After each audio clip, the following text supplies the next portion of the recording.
నమస్తే, నేను Vamshi. Welcome to I News. 1975 నుంచి 1977 వరకు దేశంలో అమలైన ఎమర్జెన్సీ భారత రాజకీయ చరిత్రలో అత్యంత కీలకమైన వివాదాస్పదమైన అధ్యాయంగా నిలిచింది.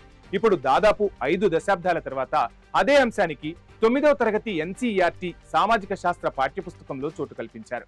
భారత ప్రజాస్వామ్యానికి ఎదురైన ప్రధాన సవాళ్లలో ఒకటిగా ఎమర్జెన్సీని పేర్కొంటూ కొత్త అధ్యాయం రూపొందించారు. అసలు ఆ పాఠంలో ఏముంది, ఎందుకు ఇప్పుడు చేర్చారు? 1975 జూన్ 25న దేశంలో ఎమర్జెన్సీ ప్రకటించబడింది. దాదాపు 21 నెలల పాటు కొనసాగిన ఈ కాలంలో అనేక మౌలిక హక్కులు నిలిపివేయబడ్డాయి. పౌర స్వేచ్ఛలపై ఆంక్షలు విధించబడ్డాయి.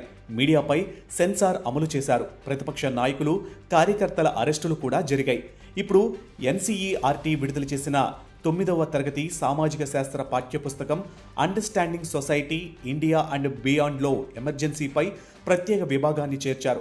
భారత ప్రజాస్వామ్య బలాలు, సవాళ్లను వివరించే అధ్యాయంలో భాగంగా ఈ అంశాన్ని పొందుపరిచారు. ఈ పాఠంలో ఎమర్జెన్సీని భారత ప్రజాస్వామ్యానికి ఎదురైన ప్రధాన సవాళ్లలో ఒకటిగా పేర్కొంటూ ఆ సమయంలో మౌలిక హక్కుల నిలిపివేత, ప్రజాస్వామ్య సంస్థలపై ప్రభావం, రాజ్యాంగ పరిరక్షణ అవసరం వంటి అంశాలను విద్యార్థులకు వివరించే ప్రయత్నం చేశారు.